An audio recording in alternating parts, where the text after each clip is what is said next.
Greetings, esteemed viewers, and a most cordial welcome to yet another intellectually stimulating session on our distinguished channel, the English Episode Channel.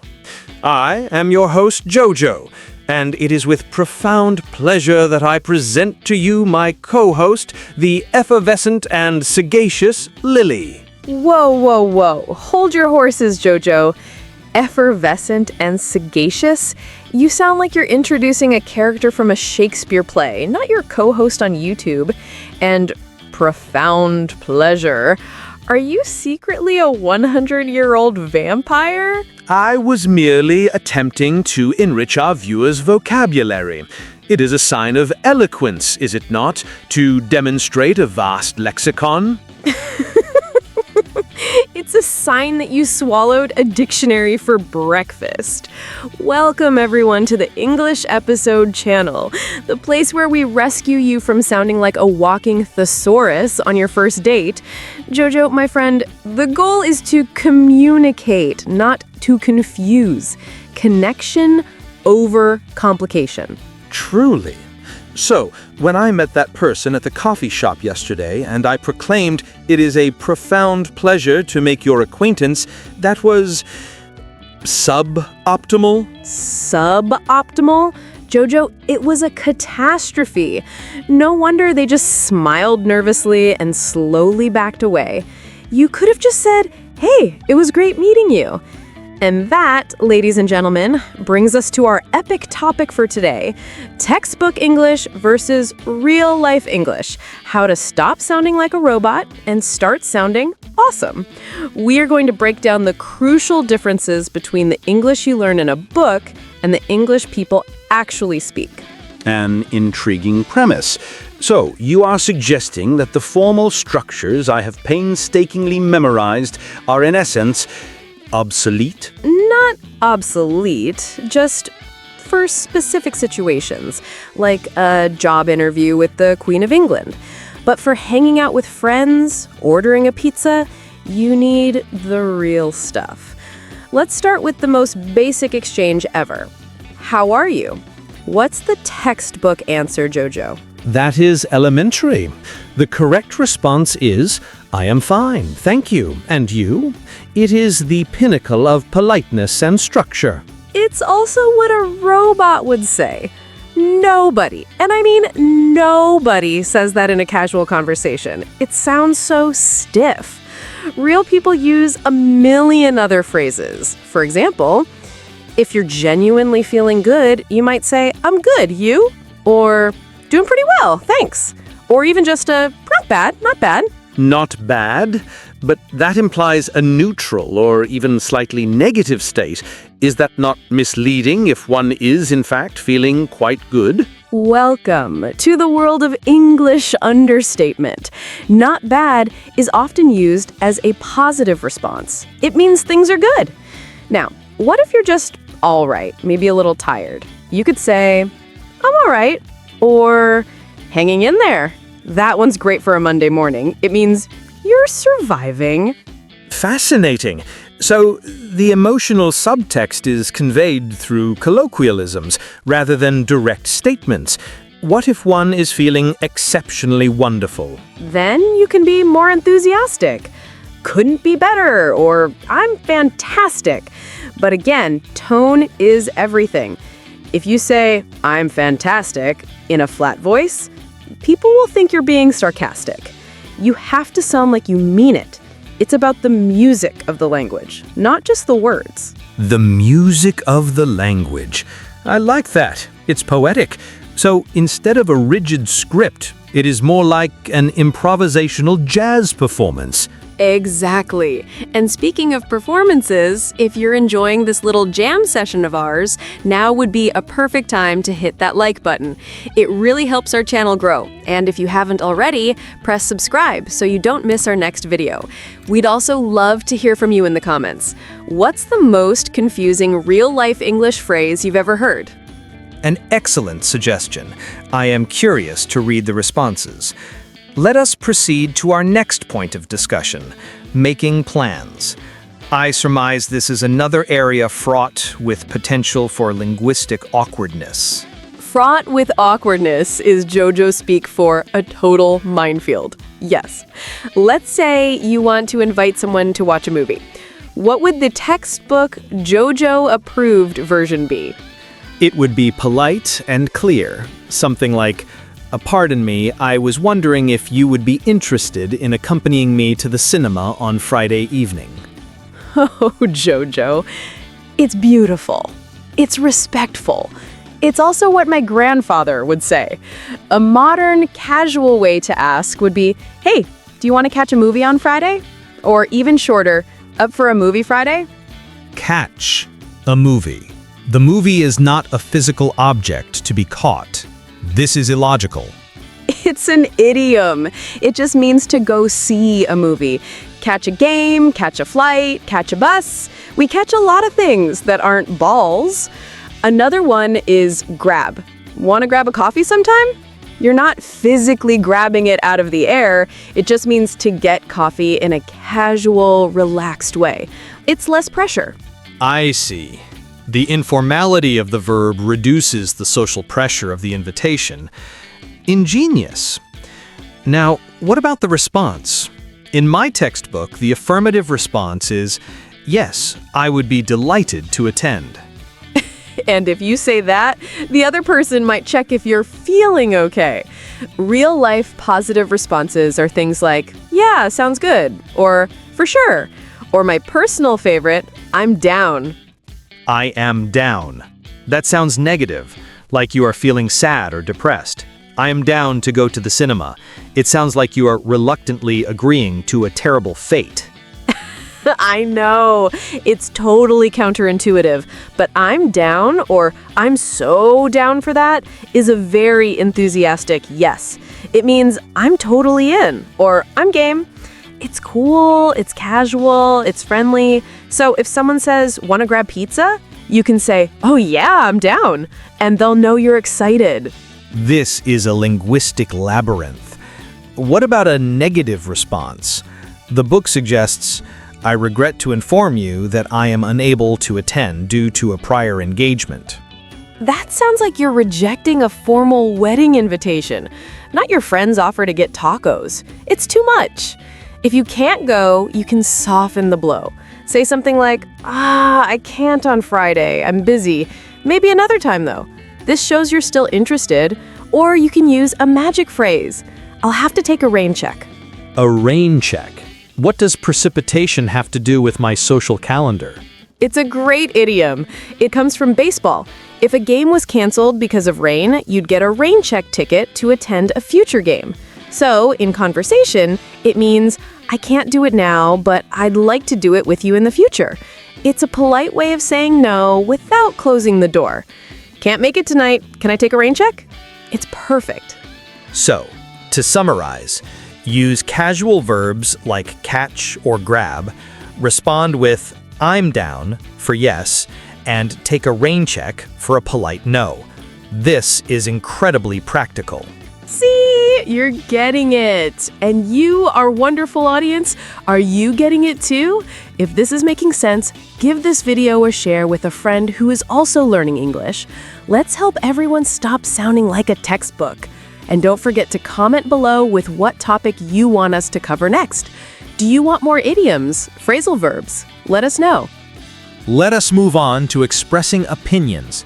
This is crucial for any meaningful conversation. For example, if I am enjoying a meal, I would say, this dish is very delicious and well prepared. And the chef would thank you, and your friends would think you're a food critic. Again, it's too formal. In real life, if you love the food, you'd say, wow, this is amazing, or this is so good. If you want to be even more emphatic and casual, you might hear Americans say, this food is insane, or this is killer. Killer? As in, it is murdering me? That sounds alarming. No, it's slang for excellent or awesome. That was a killer movie. She has a killer voice. It's a strong positive, but it's definitely slang, so you'd only use it with friends. Don't tell your new boss that his presentation was killer unless you know him really well. Context is everything. I understand. Reserve the killer commentary for informal settings. What about the opposite? Disliking something. The textbook would guide me to say, I do not particularly care for this kind of music. Which is fine, but a little distant. A more natural way to say it is, this isn't really my thing, or I'm not a big fan of it. It's softer and less judgmental. You're not saying the music is bad, you're just saying it's not for you. It's a polite way to disagree on matters of taste. If you're with close friends, you could be more direct. Yeah, I'm not into this. Or simply, this is kind of boring. Not my thing. I appreciate the subtlety. It focuses on personal preference rather than objective quality. This is a very useful social tool. Now, let's discuss surprise. My go-to phrase is, that is most surprising. And my go-to reaction to you saying that would be to laugh. Jojo, people will think you're a character in a play. When people are genuinely surprised, they use short, sharp exclamations, like, no way, or you're kidding me, or seriously? For example, if you were to tell me that a dog was elected mayor of a small town in California. Exactly. I'd say, hey Jojo, did you hear a dog was elected mayor? And you'd say, No way. Seriously? perfect! See? You sound like a real person. Another great one is, get out of here, which is funny because you don't actually want the person to leave. It's just an expression of disbelief. Get out of here. I will endeavor to remember that. It is a command that means the opposite of its literal words. English is a continuous puzzle. It's what keeps it fun. All right, time for another quick check-in with our amazing community. We've been talking for a while, and we just want to say thank you for spending your time with us. If you're finding these tips helpful, please hit that like button. It's like giving us a virtual high five. And if you want to be part of the English Episode Channel family, subscribe. We'd love to have you. Indeed. Your support is, to use a more colloquial term, awesome. Now, Lili, I'd like to introduce a nuance. Not all real-life English is casual slang. What about professional settings, like an office? Surely my formal English has a place there. Absolutely. This is a fantastic point. There's a middle ground between profound pleasure and, what's up, dude? It's called professional or business casual English. Let's take emails. A textbook might teach you to start with, Dear Sir or Madam, or To Whom It May Concern. Which is appropriate when you do not know the recipient's name. True, but it's very cold and outdated. In most modern workplaces, even if you don't know the person, it's better to be a little more human. You can use hi there or hello. If you know their name, hi name or hello name is perfect. Dear name is also good. It's a bit more formal, but still friendly. And the closing? I typically use yours faithfully or sincerely. Sincerely is good for very formal letters, like a cover letter for a job. But for everyday work emails, it's a bit stiff. Best regards, kind regards, or just best are the modern standards. They're professional, yet warm. Even just thanks can work if it's an ongoing conversation. You don't want to sound like you're signing a peace treaty at the end of every email. This is valuable. It is about calibrating formality. What about apologizing at work? If I make a mistake, my instinct is to say, I sincerely apologize for the inconvenience this has caused. And that is a great professional apology for a big mistake. It shows you're taking it seriously. But what if it's a small mistake, like you sent the wrong file? Saying that big, formal sentence might be overkill. For smaller things, a simple, so sorry about that, or my apologies, I've attached the correct file now, works perfectly. With colleagues you know well, you might even say, oops, my bad, here's the right one. My bad? Is that not excessively informal for a professional environment? It depends on your office culture. In a very corporate, traditional law firm, maybe not. In a relaxed tech startup, absolutely. My bad is a quick, low-drama way to say, I made a small, silly mistake and I acknowledge it. The key is to know your audience and your environment. Real-life English isn't one size fits all. It's a wardrobe of different outfits for different occasions. A wardrobe of language. What a delightful metaphor. This is making me see the language not as a set of rules, but as a set of tools. You've hit the nail on the head. And speaking of tools, the best tool you have to support us is that little subscribe button. If you haven't clicked it yet, what are you waiting for? Join the club. And comment below, what's your work email style? Are you a best regards person or a cheers person? Let's venture into the wild territory, modern slang and idioms. This is where the textbook often abandons us completely. I recently heard someone say they were going to spill the tea. I was utterly perplexed. I looked around for a beverage. Oh, Jojo, that's a classic. Spill the tea means to share gossip or juicy information. The tea is the gossip. So if I say, all right, spill the tea about your date last night, I want to know all the details. Ah, so the tea is a metaphor for information. What about ghosting? Does it involve paranormal entities? In a way. Ghosting is when you're dating or talking to someone and they suddenly disappear completely. They stop answering your texts, your calls, everything. They vanish like a ghost. It's not a nice thing to do, but it's a very common modern term. I see. It is a rather vivid and melancholic term. Here is another one that confuses me. Cap. I have heard young people say, "That's cap," or "no cap." Yes, this is a newer one. Cap is another word for a lie or an exaggeration. So if someone tells a story that sounds unbelievable, a friend might say, "That's cap," meaning you're lying. On the other hand, no cap means I'm not lying or for real. So if I say, "This is the best pizza I've ever had," no cap, it means I'm being completely serious. So, no cap, this linguistic journey is truly enlightening. Did I use it correctly? You did. Look at you. You're a natural.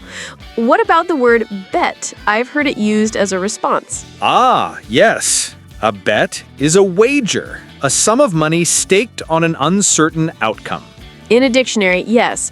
But in modern slang, bet is used as a term of agreement or acknowledgement. It's like saying, all right, okay, or for sure. If I say, hey, let's meet up at 7, you could just reply with bet. It's short, cool, it means I agree. It's a plan. So it is an affirmative response, similar to I'm down, but even more concise. Fascinating. Bet. I shall add it to my new real-life lexicon. You're building a whole new linguistic wardrobe. And for everyone watching, we bet you're learning a lot. If you are, you know the drill. Help our channel out by giving this video a big thumbs up, share it with your study group, and make sure you're subscribed with notifications on. We put a lot of love into these videos, and your support means the world. It truly does. We've covered greetings, plans, opinions, professional language, and now slang. We have journeyed from the formal to the informal. The primary lesson I'm gleaning from this is the importance of context. That is the golden rule, Jojo. The most important thing we can teach is this. Context is king. The way you speak to your boss is different from how you speak to your best friend, which is different from how you speak to your grandmother. The mistake learners make is learning one way, usually the textbook way, and trying to apply it everywhere. Which leads to situations like my profound pleasure incident at the coffee shop. It was a perfectly grammatical sentence, but entirely out of context. Exactly. Don't be afraid to listen more than you speak at first. Pay attention to how native speakers talk to each other in movies and songs, and in real life if you can. Notice what phrases they use in different situations. That's how you'll learn the music we talked about earlier. And one must not be afraid of making mistakes. I have made several hypothetical mistakes today, and each one has been a learning opportunity. That's the best attitude to have. Nobody expects you to be perfect. In fact, trying to be too perfect is what makes you sound like a robot. Just try. Use I'm down. Use no cap if you're feeling brave. If you use it wrong, a good friend will laugh with you and correct you. That's how you get better. It's about communication, not perfection. So, to our wonderful viewers, our message is one of encouragement. Embrace the messiness of real language. Listen, observe, and be brave. Your textbook gave you a solid foundation, a strong skeleton. Now it is time to put some personality, some life, some real-world flesh on those bones. Wow, Jojo, flesh on those bones. A little creepy, but I see what you mean, and I love the sentiment. That's our show for today, everyone. We really hope this has helped you feel more confident about stepping away from the textbook and into the real world of English. Before we conclude, we must ask, what part of real-life English confuses you the most? Is it phrasal verbs? Idioms? Text speak like LOL and BRB? Let us know in the comments. Your suggestions will become our future episodes. Yes, please tell us. We want to make videos that you actually need. Thank you so much for watching the English episode channel. We had a blast today. Indeed, the pleasure was not profound, but it was awesome. No cap. He's learning! All right, everyone, we will see you in the next video. We've got a great topic planned that will untangle one of the most confusing parts of English grammar. You don't want to miss it. Until then, keep practicing, keep learning, and keep it real. Farewell. Bye, everyone.